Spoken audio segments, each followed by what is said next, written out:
le but était de quoi? De savoir d'où on venait. C'est où étais-tu avant d'être manifesté sur la terre? Donc à cela, on a compris qu'on était où. Puis quand on est sorti de Dieu, ça veut dire qu'on était où alors? Je vais laisser Thierry répondre à cette question. Puisqu'on est sorti de Dieu, on était où? Je vais t'aider à préciser ta réponse. La Bible dit les cieux sont les cieux de l'Éternel, mais il a donné la terre aux êtres humains. Et la Bible dit aussi que Dieu est esprit. Et il faut que ceux qui l'adorent en esprit et en vérité. Avec ces deux références que je te donne, est-ce que ça peut t'aider à préciser où on était avec Dieu? Jérémie disait, c'est un prophète dans la Bible, c'est Dieu qui dit ça à Jérémie. Il dit, avant que je t'eusse formé dans le sein de ta mère, je te connaissais déjà. Le mot connaître, c'est le mot koinonia, qui veut dire communion, intimité, la relation parfaite, comme dans le cas du mariage, avec un homme et une femme. Dieu dit à Jérémie, avant que je t'eusse formé dans le sein de ta maman, pour que tu sois manifesté sur la terre, je te connaissais et je t'avais déjà établi prophète des nations. Prophète des nations, autrement dit, porte-parole de Dieu sur la terre, là où Dieu l'a établi. Mais il dit, il connaissait déjà Jérémie. Donc, à votre avis, il le connaissait où il était et puis il se connaissait. C'est vrai que moi,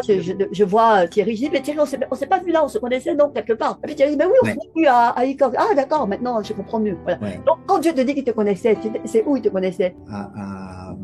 Au ciel. Bien dit, bravo, exactement. C'est ça, tu vois. Tu es vraiment dans le bon environnement. Franchement, bienvenue Thierry. Exactement, on était en communion parfaite avec Dieu, mais on était au ciel. Mais on est devenu amnésique. Tu sais pourquoi on est devenu amnésique et qu'on a tout oublié? Tu veux savoir comment on a tout oublié? Je vais demander à Carole de répondre à cette question ou à Jean-Pierre. Comment se fait-il qu'aujourd'hui, il y a des personnes, quand tu leur parles, ils disent, moi je crois pas en Dieu. Dieu, je connais pas, il n'existe pas. On est devenu amnésique. Quelque chose s'est passé. Qu'est-ce qui s'est passé à votre avis? On est séparé de Dieu à partir du problème du fruit défendu. On a désobéi, on a été séparé de Dieu. D'accord. Donc, autrement dit, ça veut dire que lorsque Adam a péché, on a péché. C'est pour ça que Carole a répondu tout à l'heure qu'on était dans Adam. C'est pour apporter la nuance, pour qu'on comprenne. Parce que, en réalité, la bonne réponse, c'est qu'on était au ciel avec Dieu. Oui. C'est ça la bonne réponse. Maintenant, en rentrant dans ce monde, Jésus a dit, tu m'as formé un corps pour que je fasse ta volonté. C'est ce que Jésus a dit à Dieu. Donc, si Jésus a dit ça à Dieu, il a fait ça parce que, en fait, Dieu est un esprit. Donc, on est tous au ciel. Et donc, quand on vient sur la terre, c'est le temps de notre manifestation.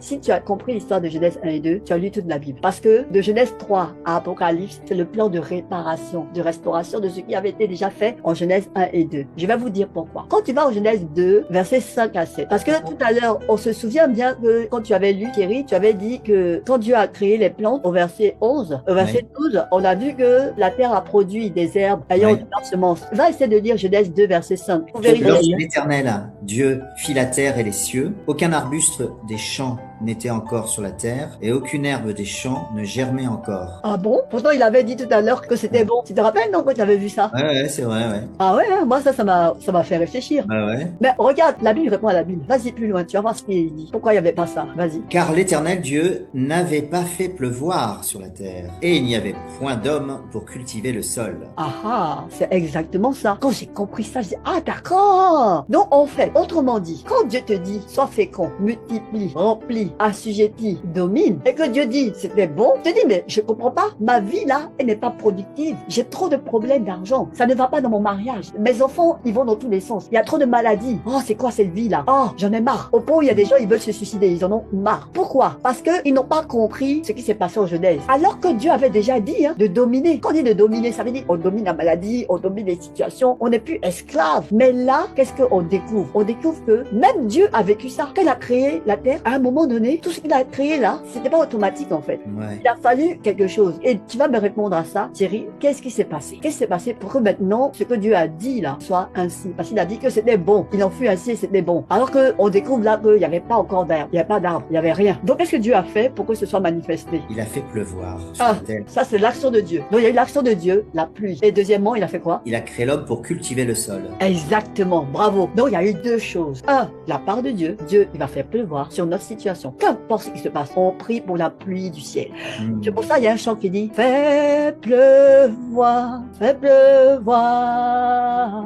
Parce qu'on s'attend à la pluie du ciel. La pluie, parce que nous, je vous avais dit, on est un jardin. Donc Dieu, il nous a donné des paroles, d'accord? Il a dit, sois fécond, aie un mariage heureux, aie des enfants épanouis. Quand Dieu te donne quelque chose, c'est toujours parfait. Mais quand ça ne va pas, qu'est-ce qu'on va faire? On va aller auprès de Dieu. On va dire, Seigneur, fais pleuvoir, oh, fais pleuvoir, On va demander à Dieu, fais pleuvoir ta pluie. On veut plus attendre, on veut ta pluie. Parce que quand la pluie arrive, la pluie c'est quoi? La pluie c'est la parole que Dieu a dit. Dieu va continuer à dire, il va continuer à mettre des semences. Et nous, on va prier pour qu'on active ça. On va activer ça. Donc, pour que ça se manifeste, il faut un homme. Pourquoi? Parce que en Psaume 115, verset 15, il est dit, les cieux sont les cieux de l'Éternel, mais il a donné la terre à qui? À l'être humain. Autrement dit, Dieu s'est retiré de l'équation de la gouvernance de la terre. Si Dieu doit intervenir dans ma vie, c'est comme si moi je suis propriétaire. Thierry vient, il me demande la location d'une maison que j'ai. Je vais donner les clés à Thierry. Est-ce que demain je peux débarquer comme ça? S'il y a une inondation dans ta maison et que les voisins se plaignent, on va dire, ah, on cherche dans la nuit, on dit, ah, c'est Laetitia, la propriétaire. Je vais courir pour venir réparer le problème. Qui va devoir réparer le problème? C'est le locataire. C'est toi, Thierry. C'est exactement pareil. Quand il y a un problème, les gens disent, oh, mais Dieu, il est où? Il est où? Est-ce que tu as invité Dieu dans ta situation pour qu'il vienne régler ta situation? Il va jamais venir. C'est toi le propriétaire de la terre. Les cieux sont les cieux de l'Éternel et il a donné la terre aux êtres humains. Donc, comment on peut réparer la situation? Jésus l'a donné la solution. Vous savez comment il a donné la solution, Jésus? Par la prière?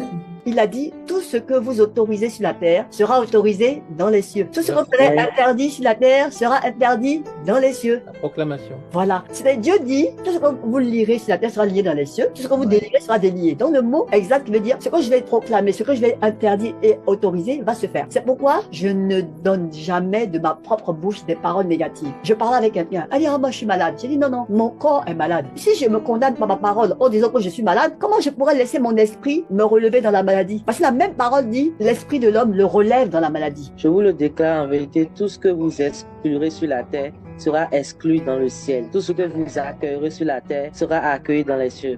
Version française courant. Je te donnerai les clés du royaume des cieux. Ce que tu liras sur la terre sera lié dans les cieux. Ce que tu liras sur la terre sera délié dans les cieux. Exactement. Donc en fait, ce que tu interdis sur terre sera interdit dans les cieux. Ce que tu autorises sur terre sera autorisé dans les cieux. Ça veut dire quoi? Est-ce que le ciel n'est pas un pays? C'est un pays. C'est le QG. C'est de là-bas que tout se passe. Tout opère à partir du ciel. C'est pour ça que, vous savez, quand Satan était avec Dieu, il connaissait comment Dieu opère. Mais Dieu ne lui a pas tout dit. Il ne lui a pas tout dit. Et ça, vous allez le découvrir dans les 50 jours de voyage. On va continuer, on va en parler. Donc, qu'est-ce qui s'est passé? Je vais vous dire. Lorsque Dieu a créé l'homme et que la terre est devenue informée vide, qu'est-ce que Dieu a fait? Il a parlé. Et après, quand il a dit sois fécond, multiplie, remplis la terre, assujettis là, c'est une parole qu'il a donnée. Mais on se rend compte que, pour revenir à ce qu'on disait, parce que je veux garder le fil conducteur, on avait dit qu'il n'y avait pas d'herbe, il n'y avait pas d'arbre. Et Dieu a fait pleuvoir, il a mis l'homme. Mais l'homme, quand il a mis l'homme, est-ce que l'homme était déjà manifesté? Qu'est-ce qu'il a fait? Il a pris la poussière. Si tu peux continuer, Thierry. L'Éternel Dieu forma l'homme de la poussière de la terre, il souffla dans ses narines un souffle de vie, et l'homme devint une âme vivante. Voilà, c'est ce que Jean-Pierre disait tout à l'heure. Dieu a soufflé dans les narines de Adam. Et parce que de la poussière qu'il a pris, qu'il a formé. Donc vous voyez, on a deux choses ici encore. La première chose, le mot qui a été utilisé quand Dieu a créé l'être humain. Quand Dieu dit faisons l'être humain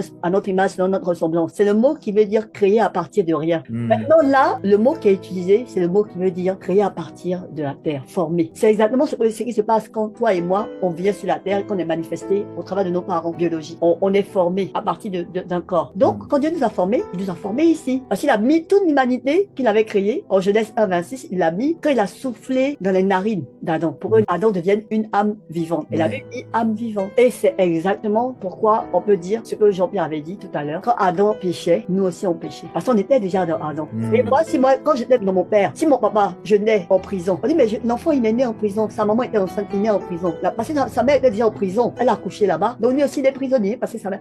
En fait, nous tous son péché sont privés de la gloire de Dieu. Tous son péché sont privés de la présence de Dieu. Pourquoi? Parce qu'on était tous en Adam quand il péchait. Et donc à cela, Satan pensait qu'il avait gagné, mais Dieu avait son plan. Et qu'est-ce qui s'est passé? Il a refait la même procédure, le même processus avec Jésus. Je vais épargner les détails, mais ça, on pourra le revoir dans tout ce qu'on a déjà fait dans les jours précédents. Oui, Jean-Pierre. Les paysans, c'est des gens qui connaissent par rapport à la pluie. Pourquoi? Parce qu'ils attendent la pluie, parce que la pluie est salvatrice. C'est elle qui leur permet de faire leur culture. Et le problème, c'est qu'ils ne savent pas pourquoi, parce qu'ils n'ont pas la connaissance de tout ça. C'est ça. Mais aujourd'hui, il faut qu'ils voient cette vidéo-là qu'on est en train de faire. Ils vont avoir la connaissance.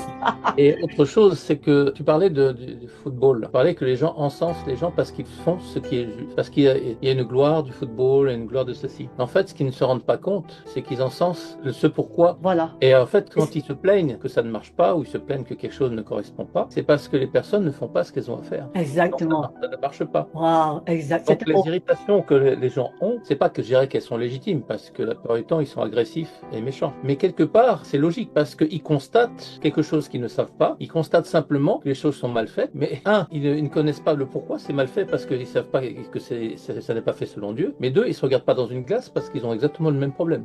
La Bible dit de la paille et la poutre de se regarder. Exactement. Merci. Ils viennent de là.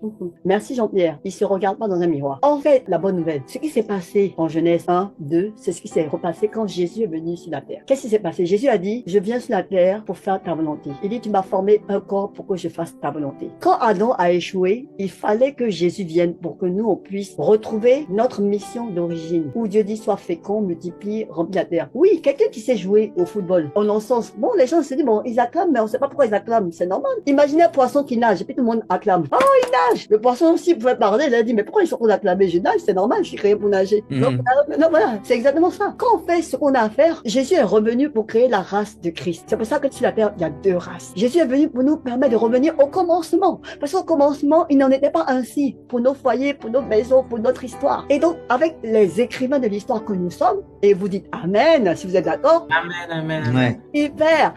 On revient au commencement. On refuse notre situation. On refuse parce que parfois, on peut marcher dans la culpabilité, on peut se sentir mal. Pourquoi? Parce qu'on se dit, mais mince, j'ai pas voulu faire ça. C'est normal que tu n'aies pas voulu faire ça parce que tu n'es pas créé comme ça. Tu as été créé à l'image et à la ressemblance de Dieu. Et c'est à l'image et la ressemblance de Dieu que Dieu a dit domine la terre. C'est pas n'importe qui. C'est l'image. La création, elle obéit à l'image de Christ qui est en nous. Elle n'obéit à rien d'autre. C'est pour ça que quand tu lis la Bible et que tu vois toutes les histoires, en passant par l'histoire du vigneron, où on voit un vigneron qui avait dans sa terre des arbres qui portaient pas des fruits. Qu'est-ce qui s'est passé? Quand Dieu est venu chercher les fruits, qu'il n'a pas trouvé des fruits, il a dit, on va mettre le fumier. Le fumier, c'est quoi selon vous? C'est les épreuves. Est-ce que parfois, vous ne voyez pas que dans votre vie, il y a des épreuves? Ça ne va pas. C'est comme si vous comprenez pas c'est quoi ces épreuves. Oh, je comprends pas. Parce que quand on vient chercher le fruit, on trouve pas. Donc, comme on trouve pas le fruit, ben, on met les épreuves. Et Jésus dit, mettez le fumier. Et quand je vais revenir, peut-être qu'on va trouver le fruit. C'est comme ça que vous voyez, il y a des gens qui passent par des moments de crise où quelqu'un va avoir un accident, il va échapper à un accident. Et quand tu es là, tu te dis, mais si je suis en vie, c'est pourquoi? Si Dieu t'a gardé en vie, c'est pourquoi? Est-ce que c'est pour que tu puisses aller te pavaner? Ou bien c'est pour dire, waouh, je vais vous raconter une histoire. Je suis revenu à la vie. Et tu commences à témoigner de ce que Dieu a fait pour toi. Voilà, c'est ça le but en fait. Donc, juste pour dire que l'histoire de la création, c'est notre histoire. On veut revenir au commencement.